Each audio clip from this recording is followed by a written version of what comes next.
Assalamualaikum warahmatullahi wabarakatuh. Waalaikumsalam warahmatullahi wabarakatuh. Waalaikumsalam warahmatullahi wabarakatuh. Langsung saja bisa kita mulai ya perkuliahan hari ini. Untuk materi yang kemarin kira-kira ada yang ditanyakan tentang uji validitas dan reliabilitas. Kalau kalian mungkin sudah bisa mempelajari mengulang-ulang dari video pembelajaran yang sudah saya rekam dari perkuliahan kemarin, saya rasa dari situ aja bisa paham. Kalau tidak ada ya langsung saja kita lanjutkan materi selanjutnya tentang pengujian hipotesis. Dalam materi pengujian hipotesis ini saya rasa sudah pernah saya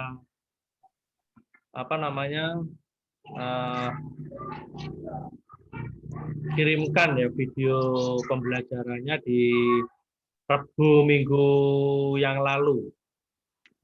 Di hari Rabu minggu yang lalu video pembelajaran tentang pengujian hipotesis itu saya rasa sudah pernah saya kirimkan.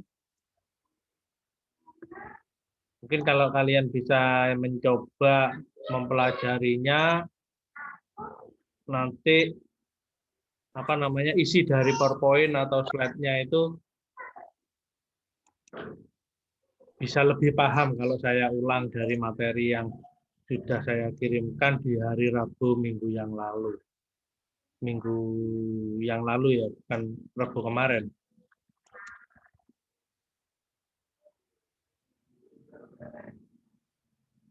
Kita langsung mulai saja tentang pengujian hipotesis atau hipotesis testing. Dalam pengujian hipotesis ini berasal dari dua kalimat atau dua kata. Yang pertama ada hipo dan tesis. Ya.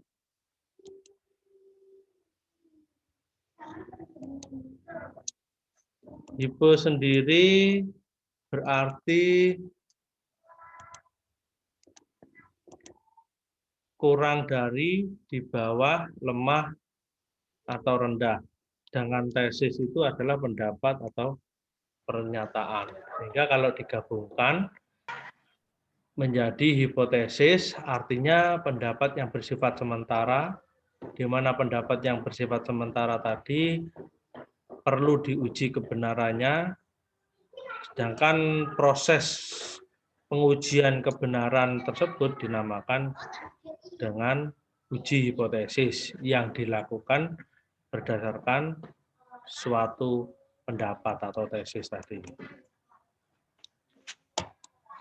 Hipotesis terdiri menjadi dua, ada hipotesis penelitian dan hipotesis statistik. Hipotesis penelitian di sini artinya adalah dugaan atau prediksi yang dibuat sebelum kejadian yang dipersoalkan terjadi, di mana hipotesis penelitian ini diturunkan dari teori yang hendak diuji kebenarannya. Sedangkan dari hipotesis penelitian ini berasal atau lahir setelah peneliti mengemukakan gagasan yang ditulis dalam permasalahan atau disebut dalam rumusan masalah.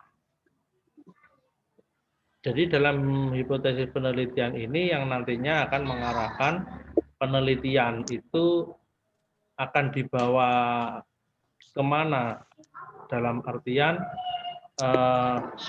yang dilakukan dalam penelitian itu apakah ingin melihat suatu rumusan masalah korelasi atau regresi atau uji komparasi. Dari hipotesis penelitian ini nanti diturunkan lagi dengan dibentuknya suatu hipotesis statistika atau hipotesis statistik. Sehingga dalam hipotesis statistik ini berasal dari hipotesis penelitian. Yang pernyataannya tentang nilai parameter suatu populasi. Kemudian dari hipotesis statistik ini harus dirumuskan sehingga memungkinkan untuk diuji berdasarkan data empiris, artinya data yang sesuai di lapangan, hasil penelitian suatu sampel. Dalam pengujian hipotesis statistik ini nantinya diuji menggunakan uji statistik, yaitu metode statistika yang akan kita pelajari di pertemuan minggu depan dan seterusnya. Selain kita sudah mempelajari salah satu metode statistika yang ada itu adalah uji validitas dan uji reliabilitas, diperuntukkan untuk kuesioner yang akan kita dibuat dalam penelitian di pertemuan kemarin. Dalam proses pengujian hipotesis ini nanti berakhir dengan keputusan menerima atau menolak hipotesis tersebut. Jadi kesimpulan akhir yang ada dalam penelitian ini adalah menerima atau menolak hipotesis yang telah dibuat oleh seorang peneliti.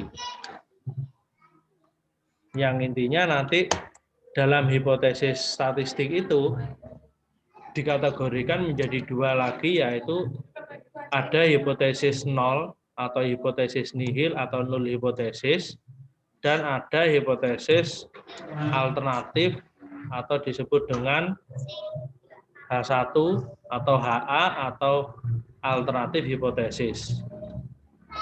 Kita bahas terlebih dahulu yang null hipotesis ini merupakan hipotesis yang akan diuji, yang nantinya pernyataan dari suatu hipotesis nol ini adalah dikategorikan dengan ciri khas kalimat atau kata-kata tidak ada. Yang saya cetak tebal hitam ini, di mana kalimat atau kata-kata tidak ada ini diteruskan berdasarkan rumusan masalah yang akan dibahas dalam penelitian yang ditetapkan oleh seorang peneliti. Apakah dia ingin melihat perbedaan atau komparasi, apakah ingin melihat hubungan atau korelasi, apakah ingin melihat pengaruh antara variabel dependen dengan variabel independen atau yang dinamakan dengan analisis regresi. Jadi di bawahnya suatu pernyataan itu diikuti dengan rumusan masalah yang ada sesuai dengan penelitian yang akan dibahas. Di mana diawali oleh suatu pernyataan kalau hipotesis nol itu diciri khaskan dengan kalimat atau kata-kata tidak ada atau tidak terdapat. Berbeda dengan hipotesis nol, apabila hipotesis alternatif itu merupakan hipotesis tandingan dari hipotesis nol, biasanya merupakan hipotesis yang ingin dibuktikan oleh peneliti karena merupakan suatu pernyataan yang dianggap benar. Sehingga dalam hipotesis alternatif ini merupakan hipotesis yang berkaitan langsung atau sama dengan hipotesis penelitian. Di dalam penelitian itu kalian menunjukkan suatu rumusan masalah, di mana rumusan masalah itu kalau kuantitatif itu ya ingin membuktikan apakah ada perbedaan antara variabel yang akan ditentukan, atau apakah ada hubungan antara variabel, atau adanya suatu pengaruh. Nah, dari rumusan masalah yang ada itu langsung ditentukan hipotesis, langsung digunakan ya. Jadi rumusan masalah yang ada langsung bisa digunakan menjadi hipotesis penelitian. Dari situ baru dibuatlah hipotesis nol sebagai hipotesis tandingan dari hipotesis alternatifnya itu. Sehingga dari sini kalau yang hipotesis nol itu ciri khasnya tidak ada atau tidak terdapat, apabila pernyataan dari hipotesis alternatif atau H1 berarti kebalikannya dari tidak ada atau tidak terdapat tadi berarti ada atau terdapat. Kalimat tidaknya itu diganti atau dihapus ya. diikuti dengan rumusan masalah yang ada dalam penelitian yang ditetapkan oleh seorang peneliti. Apakah seorang peneliti tadi ingin melihat ada perbedaan antara sampel A dengan sampel B? Apakah ada hubungan antara variabel A dengan variabel B? Apakah ada pengaruh antara variabel A dengan variabel B? Jadi pada dasarnya atau pada intinya itu hipotesis nol dan hipotesis alternatif itu keduanya harus saling mutuali eksklusif dan ekshaustif. Artinya keduanya tidak dapat terjadi secara bersamaan. Dan salah satu dari keduanya harus terjadi. Tidak dapat terjadi secara bersamaan itu artinya keduanya ya. Yang satunya tidak ada, berarti kebalikannya yang hipotesis alternatifnya itu ada. Itu. Jadi seperti itu yang dinamakan dengan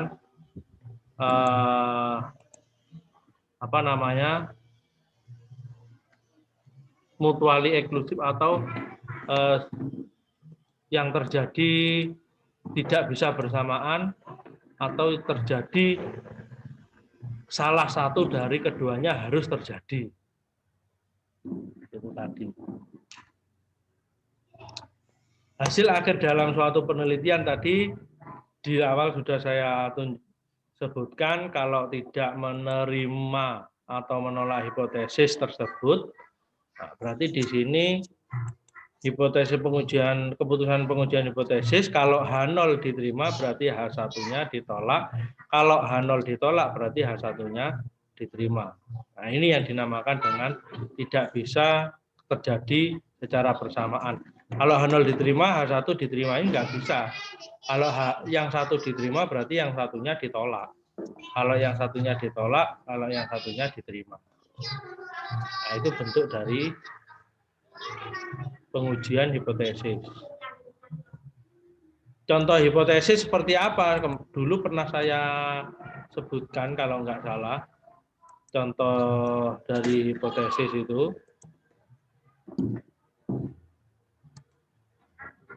Saya buka lagi di pertemuan pertama kalau nggak salah ya.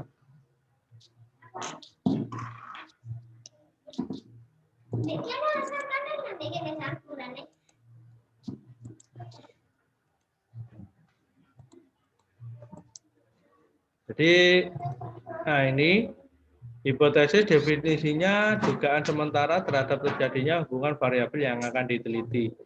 Ada hipotesis nol atau hipotesis statistik, ada hipotesis alternatif atau hipotesis kerja. Pernyataannya, pengertiannya ini ya.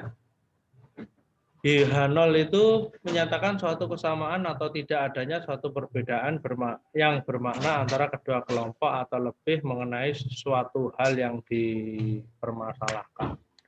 Contohnya tadi ditetapkan kalau H0 itu dikategorikan dengan kalimat, diciri khaskan dengan kalimat atau kata-kata tidak ada. Tujuan peneliti ingin melihat perbedaan, berarti tidak ada perbedaan antara status gizi anak balita yang tidak mendapatkan ASI pada waktu bayi dengan status gizi anak balita yang mendapatkan ASI pada waktu bayi. Hipotesis alternatifnya, definisinya suatu rumusan hipotesis dengan tujuan untuk membuat ramalan tentang peristiwa yang terjadi apabila suatu kejadian muncul. Diciri khaskan dengan kalimat atau kata-kata ada. Karena ini kebalikan dari H0 tadi. Kalau H0 tadi tidak ada perbedaan antara bla bla bla bla, berarti kebalikannya H1 berarti ada perbedaan antara status gizi anak balita yang tidak mendapat ASI pada waktu bayi dengan status gizi anak balita yang mendapatkan ASI pada waktu bayi.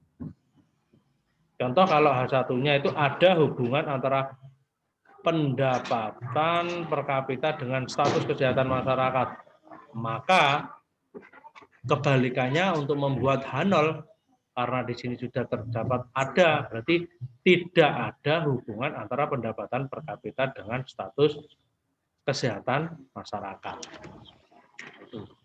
Itu sebagai gambaran dasar tentang pengertian hipotesis dan bentuk hipotesis atau macam hipotesis yang ada dalam statistika yang nantinya ini kita gunakan seterusnya untuk menguji apakah suatu penelitian yang akan kita lakukan itu mendapat suatu kesimpulan yang benar atau yang tepat. Dalam pengujian hipotesis nanti ada yang dinamakan dengan alfa. Alfa itu dinamakan dengan tingkat keamanan, di mana alfa tersebut tergantung sifat masalah yang akan diteliti baik dalam pelaksanaan ataupun penerapan hasil penelitian. Bisa jadi nilai alfa itu yang sering digunakan berkisar antara 0,01 dan 0,1 atau yang sering digunakan itu 0,05. Itu yang tengah-tengahnya. Cara pemilihan alfa atau tingkat apa tadi alfa definisi apa? Tingkat kemanaan atau signifikan level penelitian di masyarakat atau di tempat di mana tidak mungkin dilakukan kontrol terhadap variabel pengganggu secara ketat, maka nilai signifikan level yang digunakan adalah yang besar. Misalnya 0,05 atau 0,1. Bila sangat mungkin dilakukan pengontrolan terhadap variabel-variabel pengganggu atau nilai alfa yang digunakan itu nantinya lebih kecil dari yang tanpa kita bisa melakukan kontrol, yaitu nilai alfa yang digunakan 0,01. Contohnya kalau bisa melakukan kontrol atau tidak itu ya apabila kita melakukan penelitian di masyarakat. Di masyarakat itu otomatis respondennya atau sampel yang digunakan itu kita kan tidak bisa mengontrol masyarakat ya. Maka kita bisa menggunakan 0,05 atau 0,1. Nah, yang bila dilakukan bisa mengontrol dalam artian di sini itu penelitian yang digunakan selain di masyarakat. Dalam hal ini contohnya apabila kita melakukan penelitian di laboratorium. Misalkan pengujian obat atau vaksin sudah ditemukan harus diuji terlebih dahulu atau obat sudah dibuat diuji terlebih dahulu kepada objeknya bisa berupa tikus ya, biasanya tikus putih itu ya. Nah, di mana tikusnya itu nanti kita bisa mengontrolnya. Nah, maka nilai alfa yang digunakan adalah 0,01. Jadi kalau di masyarakat itu kita pakai 0,05 atau 0,1, kalau di laboratorium kita pakai 0,01. Itu aja nanti cara pemilihannya. Itu. Atau nomor 2, poin 2 ini penerapan hasil penelitian atau keputusan yang diambil menyangkut keselamatan manusia. Misalnya penemuan obat baru atau metode pengobatan baru. Maka nilai alfa yang digunakan lebih kecil. Bila kesimpulan yang diambil tidak memiliki dampak yang besar terhadap keselamatan manusia, maka nilai alfa yang digunakan lebih besar. Itu. Atau kita bisa menggunakan yang paling aman itu nggak usah apa namanya mikir-mikir atau memilah-milah, kita langsung gunakan secara otomatis itu 0,05 itu saja. Nanti dari alfa yang digunakan 0,05 itu maka akan muncul yang dinamakan dengan interval kepercayaan sebesar 100 dikurangi 0,05 dikali prosentase sehingga diperolehlah nilainya sebesar 95%. Nah, tujuannya kita menentukan tingkat kepercayaan atau tingkat signifikan level itu untuk pengambilan kesimpulan dalam pengujian hipotesis. Atau bisa digunakan kalau dalam program itu sudah ditentukan sejauh mana kita mempercayai seorang pembaca ya, mempercayai penelitian yang akan Anda gunakan, Anda tulis ya, Anda tulis dalam penelitian. Contohnya dalam penggunaannya perhitungan di software itu nanti ditunjukkan, misalkan Anda ingin melihat perbedaan atau komparmen antara dua variabel. Nanti di optionnya ini loh yang dinamakan confidence interval. Nah, apabila Anda menggunakan tingkat kepercayaannya 5% atau 0,05, maka confidence intervalnya 100 dikurangi 0,05 dikali persentase, berarti sebanyak 95%. Kalau pakai 10%, berarti 100 dikurangi 10% atau 0,1 ya, sehingga di sini dituliskan 90%. Kalau pakai 0,01 maka lebih kecil lagi. Anda bisa menggunakan nilainya ini 99%. Nah, ini yang dinamakan, kalau yang 99% itu menyangkut hajat hidup orang banyak tadi, karena hasil penemuannya itu nanti berkaitan dengan keselamatan manusia tadi ya, tentang penemuan obat dan lain-lain. Sehingga kita dapat mengontrol kalau di laboratorium menggunakan 99% ini.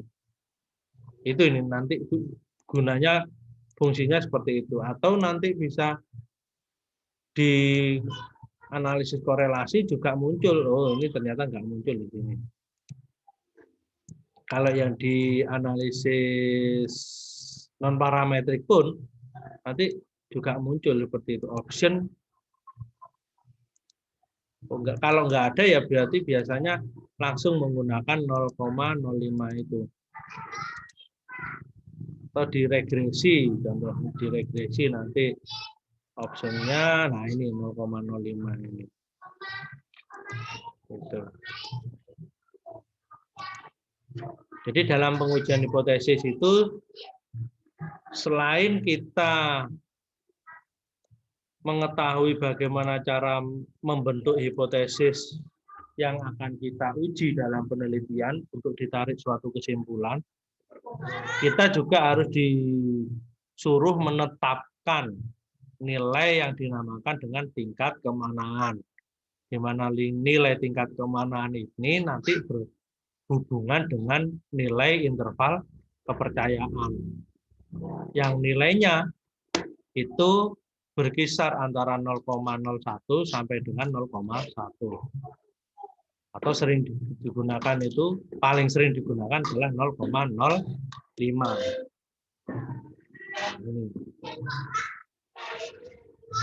Nah, itu sekilas tentang konsep teori tentang pengujian hipotesis.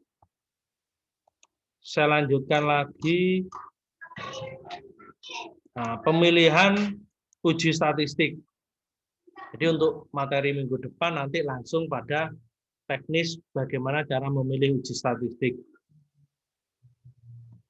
Pemilihan uji statistik ini yang nantinya akan kita gunakan secara relevan atau kita cocokkan sesuai dengan rumusan masalah yang akan kita bahas dalam penelitian. Apa saja yang ada dalam pemilihan uji statistik itu, di samping kita sudah pernah bahas tentang analisis data, di mana analisis data itu yang dilakukan adalah ringkasan atau klasifikasi data terdiri dari dua unsur, yaitu ukuran pemusatan data dan ukuran penyebaran data. Ukuran pemusatan data diciri khaskan pada nilai rata-rata, mean, nilai tengah, median, dan nilai modus atau banyaknya nilai yang sering muncul. Kalau ukuran sebaran data ada range, jangkauan, rata-rata simpangan baku atau rata-rata varian atau rata-rata simpangan dan simpangan baku itu sendiri.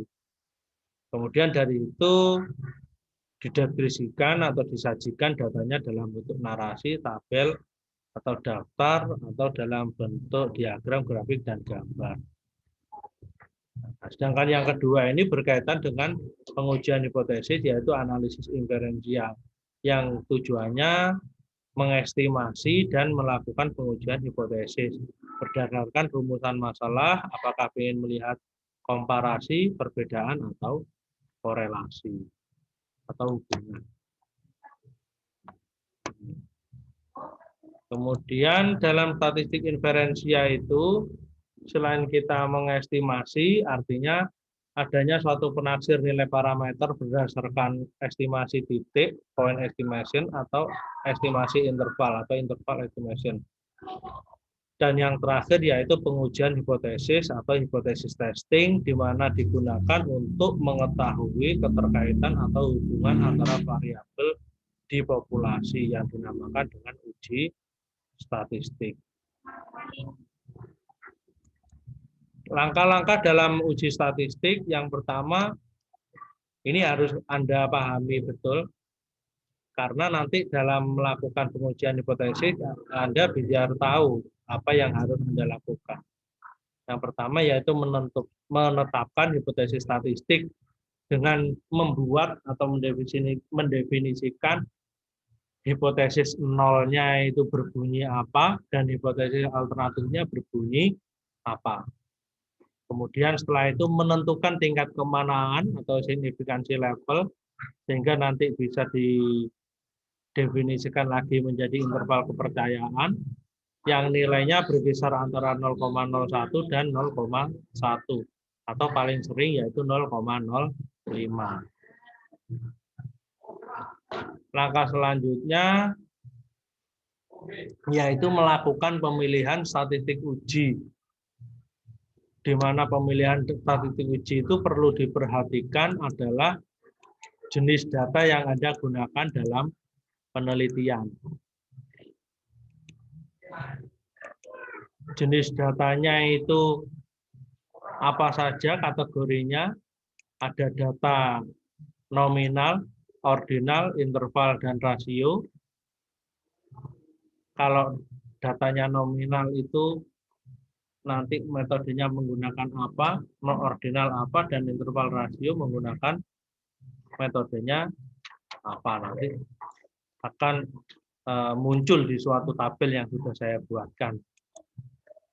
Kemudian setelah itu ada juga perlu diperhatikan dalam pemilihan statistik uji yaitu distribusi data. Di sini hanya ada satu kategori bagaimana datanya harus memenuhi distribusi normal atau tidak memenuhi distribusi normal. Ada ciri khasnya seperti ini nanti. Kemudian setelah itu perlu diperhatikan juga tujuan dari analisis atau tujuan dari rumusan masalah yang ditetapkan seorang peneliti, apakah ingin melihat komparasi atau perbedaan, atau ingin melihat korelasi atau hubungan. Setelah itu perlu diperhatikan lagi banyaknya sampel yang kita gunakan dalam penelitian, apakah sampel besar atau sampel kecil, dan kategori sampel tadi apakah sampel yang independen atau bebas atau sampel yang berpasangan. Seperti itu. Dan yang terakhir yaitu banyaknya variabel yang diamati atau banyaknya pengamatan. Atau ada dua variabel, satu variabel atau lebih dari dua variabel. Dan yang terakhir adalah variansinya. Seperti itu nanti yang kita gunakan dalam pemilihan langkah-langkah pengujian hipotesis. Nah, sehingga dari situ nanti dapat digunakan tabel seperti ini. Nanti ada lebih lengkap lagi tabelnya. Kalau data yang digunakan skala datanya berbentuk interval rasio, maka kuantitatif, distribusi normal, maka parametrik, distribusi tidak normal, maka statistik non parametrik. Tujuan analisis pengen komparasi atau pengen korelasi berdasarkan jumlah sampel kelompoknya, ada 1 sampel tunggal, ada 2 sampel berpasangan, atau lebih dari 2 sampel. Nanti sampel 2 ini bisa bebas atau independen atau berpasangan. Kemudian nanti didasarkan pada skala pengukuran dan distribusi data variabel yang dibandingkan. Kalau sampelnya 2 juga sama, ada yang bebas dan berhubungan. Kemudian dari situ ada jenis hubungannya. Jenis hubungan dalam rumusan masalah itu ada yang simetris dan asimetris atau sebab akibat. Kalau asimetris itu berhubungannya dinamakan korelasi. Kalau sebab akibat itu berarti tidak hanya melihat hubungan saja, tapi juga melihat pengaruh antara variabel independen dengan dependen yang dinamakan nanti analisisnya yaitu analisis regresi. Skala pengukuran variabel-variabel yang dihubungkan. Nah, sehingga dari situ nanti dapat dibentuklah tabel pemilihan teknik statistik uji seperti berikut ini. Jadi tujuan kalian ingin menganalisis, apakah ingin melihat perbedaan atau hubungan. Nah, nanti didefinisikan sampelnya yang digunakan berapa, data yang digunakan apa, kemudian sampelnya itu berpasangan atau bebas atau berhubungan. Nah, nanti distribusinya normal atau tidak nanti akan ketemu pada kolom-kolom yang kecil-kecil ini sebagai metode statistika yang akan Anda gunakan untuk menyelesaikan hasil dan pembahasan dalam penelitian yang akan Anda lakukan. Setelah pemilihan statistik uji pada langkah 3 tersebut, langkah keempat yaitu melakukan perhitungan uji statistik. Nah, di sini jangan khawatir untuk melakukan perhitungan, kita akan selalu menggunakan bantuan program, yaitu software SPSS yang sudah saya pelajari atau kalian pelajari, atau software SPSS-nya itu sudah kalian download ya, atau sudah saya kirimkan kan ke Google Classroom-nya. Kemudian kalau sudah dihitung nanti keluar perhitungannya, baru dari perhitungan itu kita interpretasikan, definisikan untuk ditarik suatu kesimpulan atau keputusan uji yang nantinya itu didasarkan pada penerimaan apakah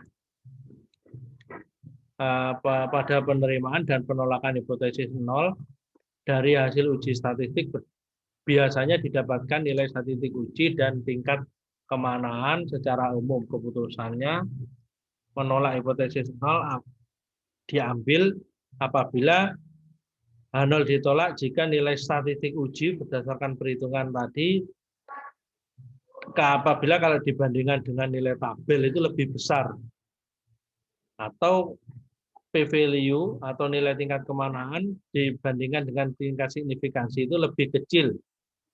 Nah, nanti dengan kriteria kalau nilainya seperti ini maka H0-nya ditolak. Kalau H0 ditolak berarti hipotesis alternatifnya atau H1-nya diterima. Jadi yang ditulis dalam penelitian tersebut kesimpulan dari bunyi hipotesis alternatif atau H1-nya.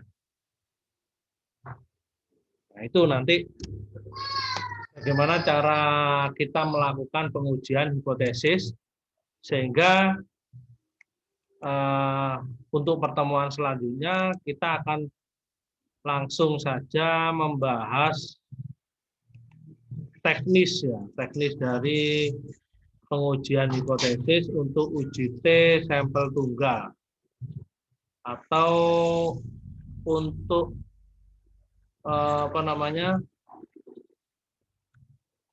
deskriptif satu variabel dalam satu bentuk hipotesis pengujian di mana variabelnya tunggal.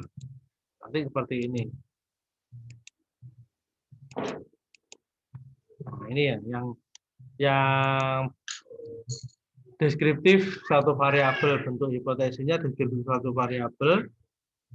Nanti kita dasarkan pada jenis datanya, binomial itu teorinya seperti apa, yaitu menguji sebuah sampel apakah ciri tertentu dari sampel tersebut bisa dianggap sama dengan ciri populasinya. Nanti saya kirimkan video pembelajarannya, saya sudah buat untuk uji binomial. Kemudian rumusnya seperti ini. Nah, keputusan uji penarikan kesimpulannya seperti ini. Nanti dicontohkan suatu kasusnya seperti ini, ada datanya juga, baru kita praktekkan bagaimana cara perhitungannya menggunakan program, dan dari perhitungan itu keluar outputnya bagaimana cara membaca output atau interpretasi datanya sehingga dapat ditarik suatu kesimpulan dari hasil pengujian hipotesis yang ada. Ini. Terus yang kedua, uji C kuadrat. Rumusnya seperti ini. Nah, kesimpulannya contohnya ini. Ujiran. Dia bisa kembali lagi ke awal ini ya. Kemudian ujiran. Nah, contohnya seperti ini.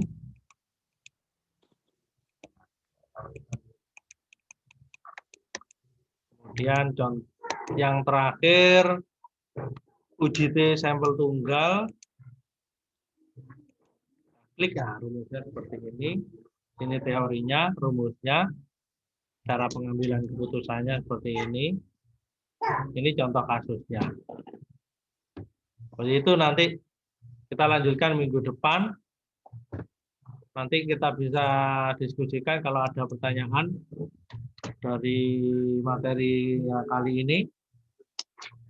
Kalau nggak ada ya langsung saja minggu depan nanti ya teknisnya.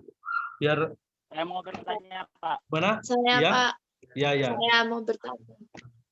Musdalifah ya? Musdalifah Pak. Ya. Tadi ini Pak, cara menentukan H1-nya atau H0-nya itu bagaimana? Terus cara kita tahu yang mana ada hubungannya dan mana tidak ada hubungannya itu Oh ya. pusing. Ya, bagus nanti pertanyaan itu sudah upgrade ke depan nanti ya. Kita sudah melangkah ke depan. Berarti cara menentukan H1 dan H0 itu berdasarkan rumusan masalah, di mana rumusan masalah itu sudah berada pada kasus yang ada dalam penelitian nanti. Itu. Kemudian ditentukan apakah ada hubungan atau perbedaan itu dari hasil perhitungan komputernya. Nanti ada kriterianya seperti itu. Itu jawabannya minggu depan itu ya Musdalifah. Jadi minggu depan langsung kita teknis pada materi untuk uji T sampel tunggal yang pertama nanti ya. Itu untuk minggu depan nanti kita teknis uji T sampel tunggal. Itu sudah ada semua. Jadi dari contoh kasus, ada contoh kasus kita membuat hipotesisnya seperti apa, dari hipotesis sudah terbentuk seperti apa, nanti kita lanjutkan lagi cara menyimpulkan hipotesis apakah diterima atau ditolak berdasarkan nilai perhitungan tadi. Itu minggu depan nanti, jawabannya ada di minggu depan. Itu. Nanti untuk mempelajari, minggu depan biar lebih paham, biar nggak kaget ya, biar lebih paham, nanti saya kirimkan video pembelajaran yang sudah saya buat. Gitu ya. Terus siapa lagi ini sudah habis